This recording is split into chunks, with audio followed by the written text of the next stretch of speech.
Mas busquem, em primeiro lugar, o reino de Deus e a sua justiça, e todas estas coisas lhes serão acrescentadas. O que Jesus queria dizer com estas palavras? O que é o reino de Deus? Qual é a justiça do reino de Deus? Nós que vivemos em uma democracia, temos dificuldade de entender esse linguajar usado por Jesus. Nós vivemos em um país onde nós escolhemos os governantes. Para entendermos o que Jesus Cristo disse, precisamos conhecer a cultura da época. Naqueles dias, cada nação tinha um governante e muitas vezes esse governante tinha um rei poderoso que governava sobre todos eles. No caso específico, quem governava o mundo naquela época era o imperador romano, César.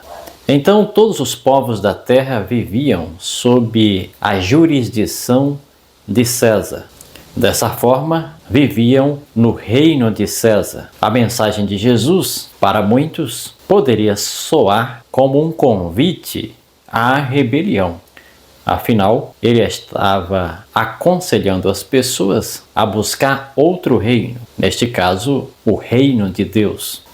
E deveriam fazer isso não como uma alternativa, mas como algo urgente, essencial e super necessário. Ele disse: buscai em primeiro lugar o seu reino, o reino de Deus. Qual seria a natureza desse reino? O reino de Deus seria um reino sem fronteiras, um território espiritual, um território que só seria alcançado, só teria a posse aqueles que buscassem. As pessoas poderiam escolher se queriam ou não pertencer a este reino. Contudo, esse reino só seria daqueles que considerasse esse território espiritual a coisa mais importante. A mensagem de Jesus era clara: busque esse reino em primeiro lugar. Busque esse reino em primeiro lugar e a sua justiça. O próprio Jesus disse que o reino dele estaria no coração das pessoas. Seria algo que estaria profundamente enraizado no coração humano.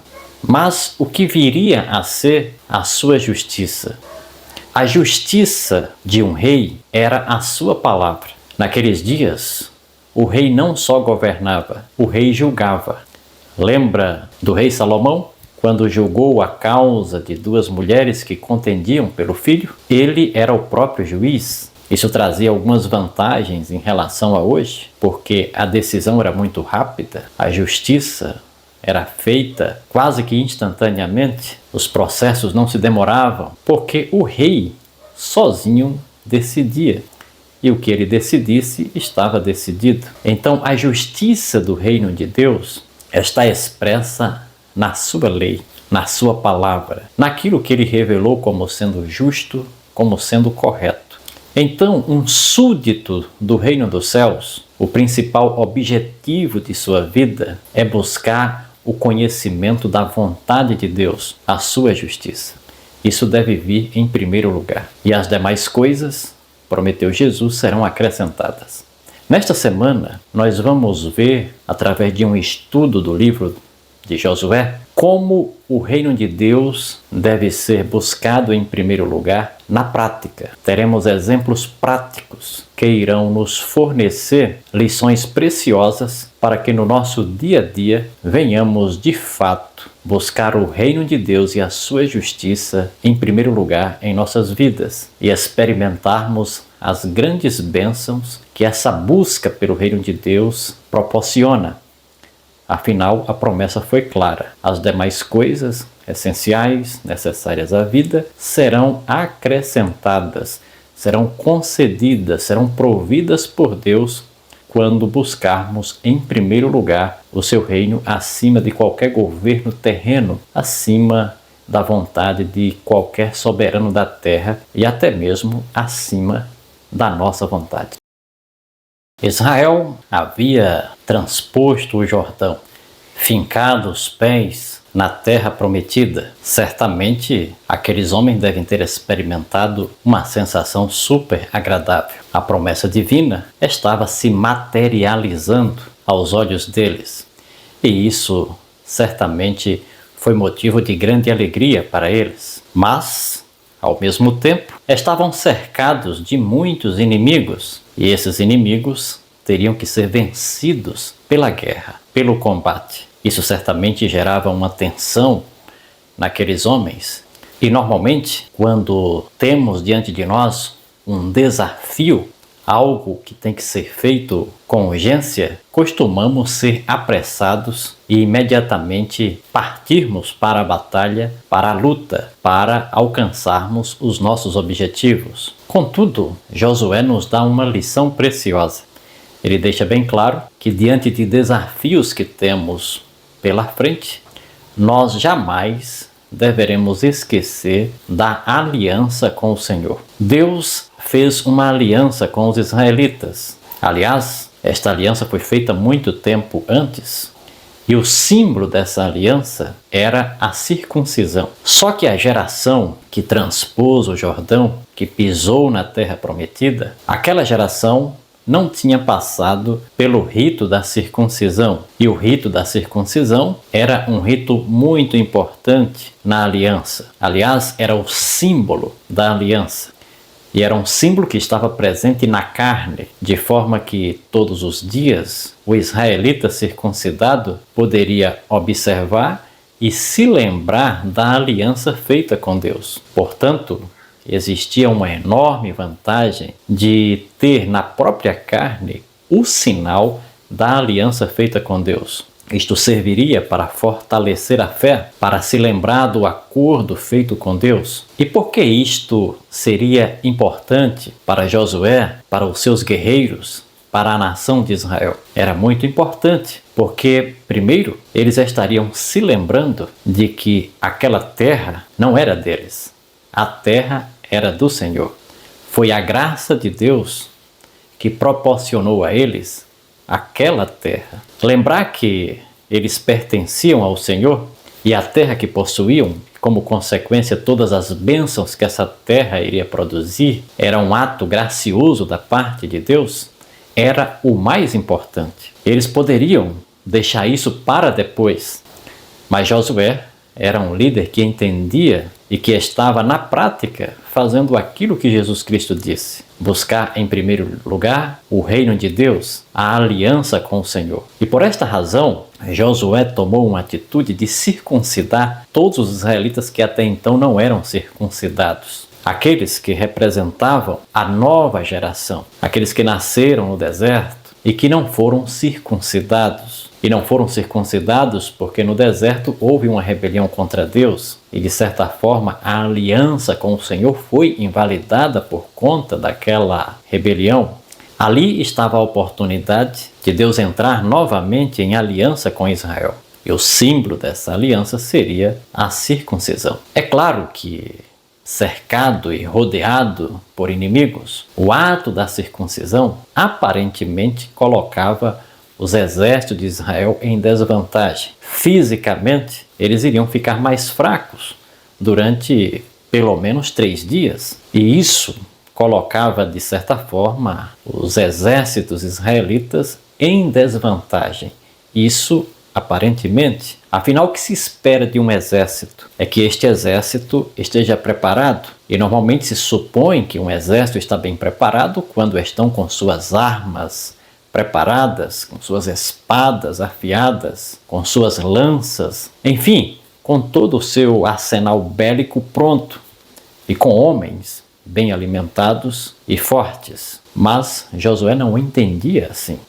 Ele sabia que para Israel estar preparado para a batalha, precisava estar honrando a aliança com o Senhor. Precisava colocar Deus em primeiro lugar, a vontade de Deus e os ritos que fortaleciam esse vínculo com Deus, neste caso aqui a circuncisão, precisava ser observado rigorosamente antes de qualquer coisa. O que podemos aprender dessa experiência de Josué, que antes de enfrentarmos as batalhas da vida, antes de corrermos para conquistar o que nós estamos ambicionando, antes de tudo isso, primeiro Deus. Primeiro a nossa aliança com Deus. Primeiro a prática de ritos que nos fazem lembrar da aliança que fizemos com o Senhor, porque a aliança com Deus era uma aliança que prometia bênçãos sob a condição de obediência à sua vontade, mas também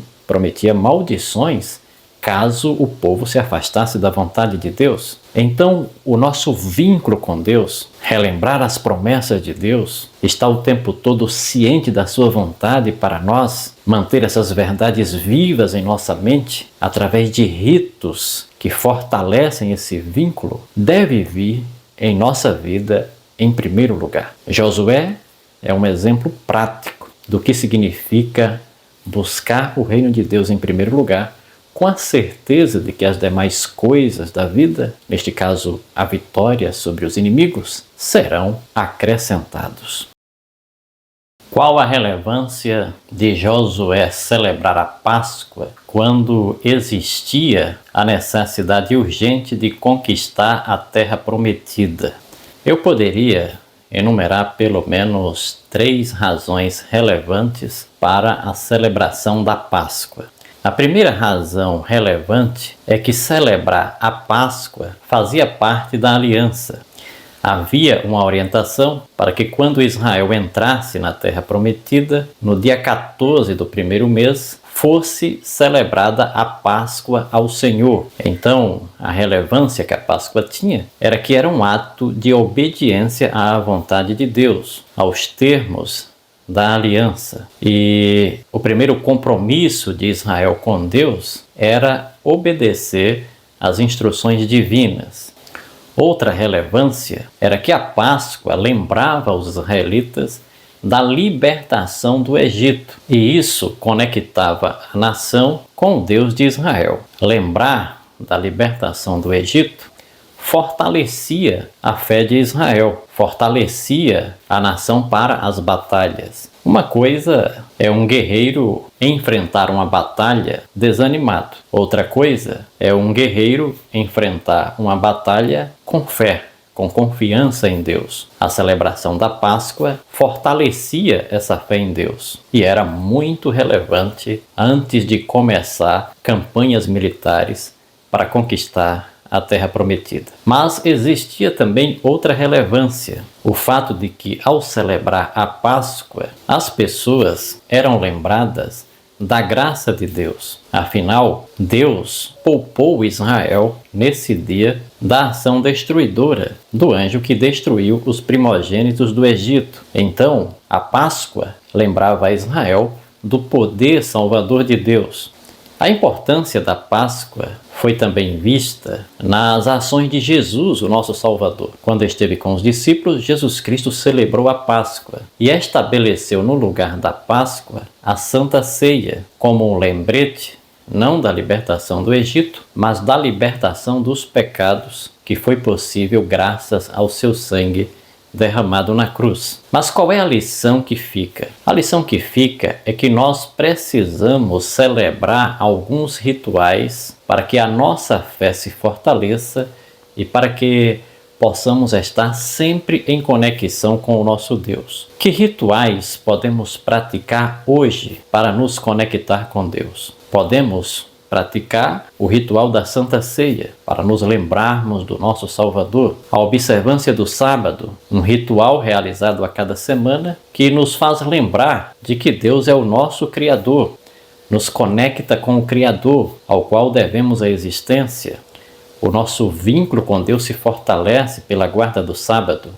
Mas que rituais diários podemos realizar para que a nossa fé em Deus se fortaleça? Poderemos praticar o ritual da oração. A oração nos conecta com Deus. Esse é um rito que devemos realizar diariamente e, se possível, mais de uma vez. O profeta Daniel é um exemplo para nós. Ele praticava o ritual da oração 3 vezes por dia. 3 vezes por dia ele dava graças a Deus, ele fazia súplicas a Deus. E isso conectava aquele homem de Deus com o Senhor. Outra prática que devemos trazer para os nossos dias, a prática da leitura e da meditação na palavra de Deus. Essa prática nos conecta com Deus.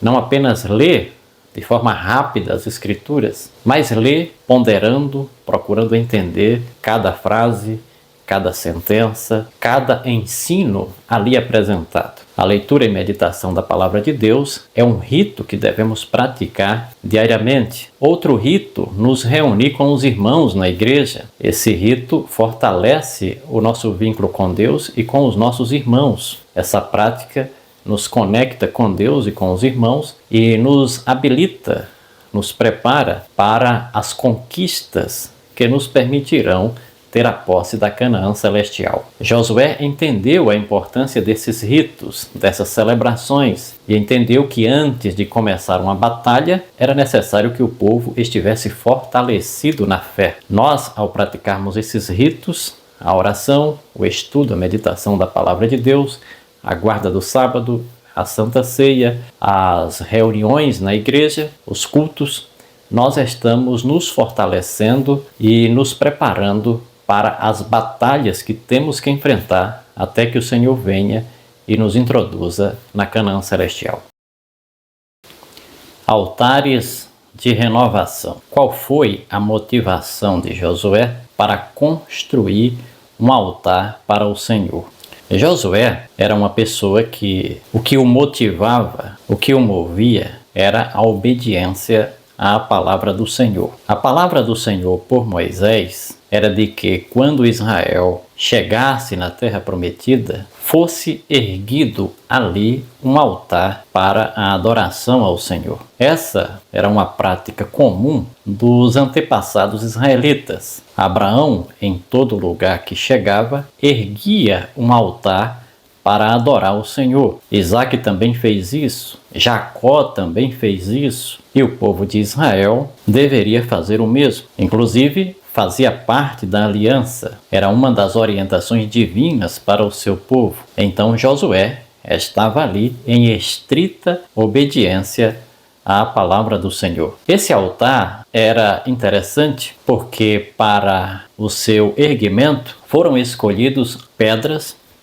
toscas, não lavradas. Essas pedras foram caiadas, foram pintadas com cal, e nessas pedras foi escrito a lei de Deus, os 10 mandamentos, as demais leis de Moisés foram escritas nessas pedras. Qual a importância de um altar de adoração ao Senhor para o povo de Israel? O altar conectava o povo de Israel com Deus. Ao mesmo tempo, o altar permitia que quem passasse por ali poderia ter o privilégio de se familiarizar com as leis divinas, já que nessas pedras estavam escritos os mandamentos de Deus, os estatutos de Deus.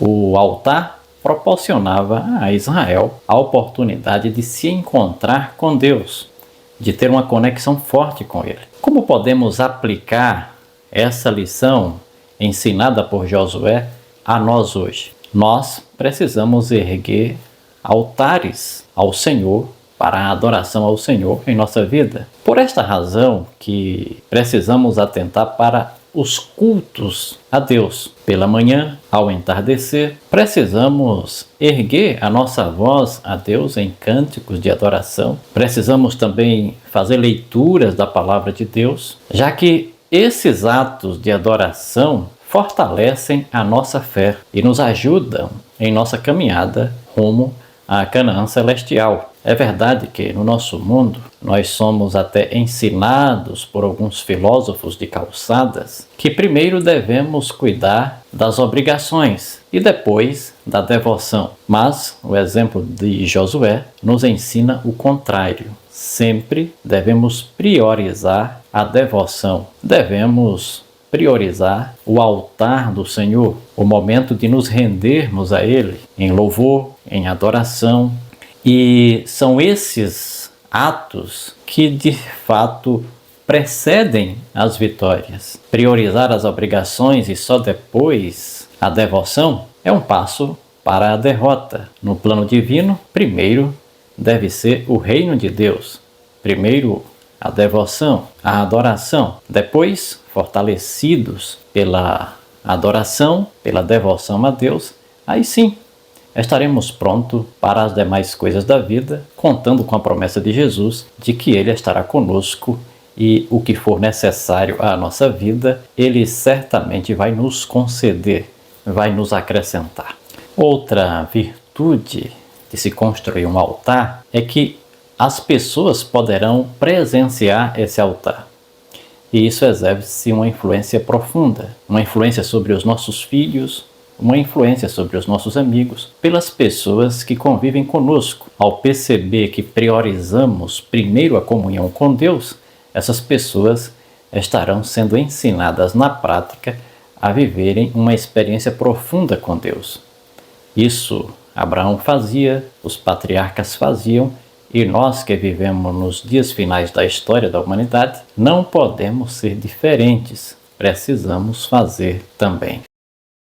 Escrito em pedras. Pergunta 4. Qual é o significado do ato descrito nesses versos e o que ele nos ensina hoje? Josué escreve a lei em pedras e depois ele lê essa lei para todo o povo de Israel. Qual a importância desse ato? A importância desse ato é que o povo precisava ser ensinado acerca da palavra do Senhor. Quando eu comecei a frequentar a igreja, existia um hino que cantávamos e que até hoje eu lembro da letra, que dizia assim: o bom cristão tem a Bíblia na mão, na mente e no coração. Era assim que cantávamos. E, de certa forma, ao cantar esse hino, estávamos exprimindo uma crença de que precisamos sim ter a palavra de Deus. A palavra de Deus deve estar em nossas mãos, deve estar em nossa mente e deve estar em nosso coração. Só quando isso acontece é que nós estamos preparados, em melhores condições para servirmos ao Senhor. Sem a palavra de Deus em nossa mente, em nosso coração, nós não estamos capacitados para servir ao Senhor de acordo com a sua vontade. Quando não se tem essa experiência com Deus, às vezes servimos ao Senhor baseados no eu acho. Talvez você já esteja até familiarizado com pessoas que sempre quando fala a respeito de assuntos espirituais, o eu acho é o que mais prevalece e não o assim diz o Senhor. A leitura da palavra de Deus, o entronizar da palavra de Deus em nossa mente, em nosso ser, é fundamental para que sejamos cristãos que vivem baseados em um assim diz o Senhor e não naquilo que achamos ser o correto. Josué, sabedor disso, reuniu o povo e leu a palavra de Deus diante deles. Uma outra lição importante que fica desse ato é que na hora do culto, às vezes focamos mais nos comentários que são apresentados pelo pregador. Sim, os comentários apresentados pelo pregador, as ilustrações feitas, elas são importantes, mas só são importantes quando elas nos ajudam a entender o que está escrito na palavra de Deus, de forma que o nosso foco na adoração deve ser sempre a palavra de Deus, a palavra escrita. Vale muito mais o que está escrito na palavra de Deus do que qualquer comentário ou qualquer interpretação da palavra de Deus. A pergunta 5, por que era importante escrever uma cópia visível da palavra de Deus e fazer dessa cópia um monumento para a nação? Por que isso era importante? Porque nós somos seres humanos que temos uma tendência enorme para o esquecimento. Nós esquecemos facilmente. O nosso cérebro tem como característica lembrar de fatos recentes. Isto quer dizer que aquele texto que a última vez que fizemos a leitura dele já tem cerca de 10 anos, essa leitura não tem muito impacto sobre as nossas ações. Não. O que tem mais impacto são aqueles textos que fizemos uma leitura recente. Por isso que era necessário que não somente fosse feita a leitura da palavra de Deus uma vez na vida, mas que fosse feito constantemente. Aquelas palavras escritas nas pedras dava a oportunidade para o povo constantemente estar se familiarizando com elas. No tempo de Cristo, alguns judeus, eles colocavam sobre o pescoço os filactérios, que eram caixinhas com versos da Bíblia. Isso eles faziam para não esquecer da palavra de Deus. Hoje, nós também poderemos criar métodos para o tempo todo estarmos familiarizados com a palavra de Deus. Inclusive, o estudo da lição que estamos fazendo hoje é um desses meios. Outros meios é disponibilizar sempre versos da Bíblia que fiquem fáceis à nossa visão para que constantemente estejamos a ler, a refletir nesses textos. Ao fazer isso, a nossa memória estará sempre conectada com a palavra de Deus e isso vai exercer um forte impacto sobre o nosso viver, sobre as nossas ações, sobre as nossas práticas. Então, temos muito o que aprender com o exemplo de Josué ao escrever a palavra de Deus em pedras, visível a todos. Que venhamos disponibilizar meios para nós e para as demais pessoas para que a palavra de Deus se torne acessível a todos, que ela o tempo todo esteja a nos falar, a nos lembrar do Senhor, a nos conectar com Ele. Quinta, ansiando por sua presença. Pergunta 6. Qual foi a atividade que fez Josué interromper o processo de distribuição do território? O livro de Josué menciona uma ação incrível de Josué. Havia terminado as conquistas, mas era necessário dividir a terra. Só que Josué faz uma pausa e, em vez de dar continuidade ao processo, ele resolve erguer o santuário em Siló. Qual a importância desse ato e o que isso ensina sobre Josué? Josué entendia que o templo, o santuário, era a coisa mais importante para a nação de Israel. Esse santuário erguido significava muito para a nação, porque Deus prometeu habitar no meio do povo e o símbolo dessa habitação no meio do povo era o santuário. Ele prometeu estar presente ali. E muito mais importante do que terras, do que bens materiais, era Deus estar no meio do seu povo. Essa é uma lição importante para nós. Às vezes, imaginamos que estamos bem quando temos casas, terras, bens de consumo, mas a verdade é que estamos melhor e sempre melhor quando Deus está entre nós.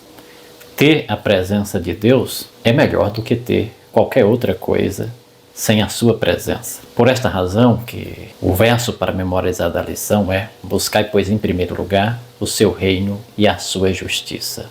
Eu percebo que algumas pessoas pensam da seguinte forma: eu vou conquistar algumas coisas aqui na terra, vou fazer isso do meu jeito, transgredindo a lei de Deus, e depois que eu alcançar os meus objetivos, eu me volto para Deus, me volto para o Senhor. Isso é um terrível engano. Josué não pensava assim e não foi enganado por esse pensamento herético. O pensamento de Josué era que a presença de Deus no meio do seu povo era muito mais importante do que qualquer outra atividade, do que qualquer outro bem. Precisamos aprender também essa lição em nosso viver hoje. Pergunta 7. O que podemos aprender com Josué, sabendo que hoje não temos um santuário com a presença física de Deus entre nós? Não temos hoje um lugar, um espaço onde a presença física de Deus está entre nós, como se tinha naqueles dias, onde Deus prometeu estar no Santo dos Santos, acima do propiciatório, no meio dos dois querubins. Ali estava a presença física de Deus. Era tanto que esse espaço do santuário não era visto pelo povo. Só uma vez por ano era que o sumo sacerdote adentrava nesse espaço do santuário, no Santo dos Santos. Mas como podemos se relacionar com Deus hoje se não temos uma presença física, um local onde está ali a presença física de Deus? O Novo Testamento nos fornece informações importantes a esse respeito. O apóstolo, escritor do livro aos Hebreus, ele afirma que pela fé nós podemos penetrar no interior do santuário celestial. Pela fé podemos ir além do véu que separa o lugar santo do Santíssimo, onde temos Jesus, o nosso sumo sacerdote, a interceder por nós. Sim, pela fé podemos ter um encontro com Deus, assim como os israelitas tinham esse encontro no santuário do Antigo Testamento. E nós precisamos muito desse encontro. E esse encontro tem que ser diário. Através das nossas orações, acessamos o santuário celestial. E é isso que a Bíblia nos promete. O próprio Jesus deixou bem claro que o fato de não existir na terra um espaço onde estar a sua presença física, isso não seria uma limitação. Ele prometeu o Espírito Santo para estar entre nós. Ele disse que não nos deixaria órfãos, mas estaria conosco por meio do Espírito Santo. E uma de suas últimas palavras aos discípulos foi: estou convosco todos os dias até a consumação do século. Sim, o Salvador não está distante de nós. Poderemos acessá-lo pela fé e penetrarmos até o santuário celestial, onde poderemos receber graça do nosso Senhor, socorro para a ocasião oportuna. É o que está escrito no livro aos Hebreus. E que essas lições de Josué, priorizando Deus, colocando Deus em primeiro lugar, possa servir de lição para nós. Porque nós não temos uma conquista menos importante do que a de Josué. Nós estamos pensando, estamos caminhando para a Canaã celestial, onde a vida não será temporária, como na Canaã terrestre, mas a vida será eterna. Hoje, sexta-feira, temos o estudo adicional. O texto do Espírito de Profecia que temos nessa parte aqui da lição nos apresenta algo significativo. O altar erguido por Josué foi erguido no Monte Ebal, que era o Monte das Maldições. O Monte Gerizim era o Monte das Bênçãos e o Monte Ebal, o Monte das Maldições. Mas o altar erguido, onde seria realizado os sacrifícios, foi erguido no Monte Ebal, o Monte das Maldições, que por conta da presença de Deus deixaria de ser o Monte das Maldições. O erguimento desse altar em um local que até então era um local de maldição é significativo, porque de certa forma ilustra o sacrifício de Jesus aqui na terra. Terra esta que foi amaldiçoada por conta do pecado, mas nesta terra amaldiçoada, no Monte do Calvário, ali foi erguido em uma cruz o Salvador Jesus Cristo. E o próprio Jesus disse que, ao ele ser erguido na cruz, assim como uma serpente foi erguida lá no deserto, onde todos que a mirassem pela fé seriam curados, o Calvário, onde Jesus Cristo foi erguido, aquele monte da maldição, acabou se convertendo em um monte de bênção para todos aqueles que pela fé olharem para o Salvador Jesus Cristo. Isso mostra que Deus é poderoso para transformar uma maldição em bênção. Serve de exemplo para mim, para você. Se a nossa vida até aqui tem sido uma maldição, se construirmos um altar de adoração em nossa vida, ele vai transformar essa vida maldita em uma vida bendita, essa maldição em bênção. Ele fará isso desde que venhamos buscar Ele em primeiro lugar. Eu sei que nesta vida é muito fácil esquecer do Senhor, principalmente quando as coisas estão indo bem, quando temos saúde, dinheiro, quando a nossa vida está cheia de realizações, é fácil esquecer-se do Senhor. Mas a lição dessa semana, por meio de Josué, mostrou que o caminho seguro é sempre, em meio ao sucesso, colocarmos Deus em primeiro lugar. A história de Josué foi recheada de sucessos, de vitórias. Ele, com Moisés, atravessou o Mar Vermelho. Ele, agora como comandante de Israel, atravessou o Rio Jordão. Ele conquistou inúmeras batalhas. Ao todo, 31 reis foram vencidos por Josué. Mas sempre em meio a essas conquistas, Josué aprendeu a colocar sempre Deus em primeiro lugar.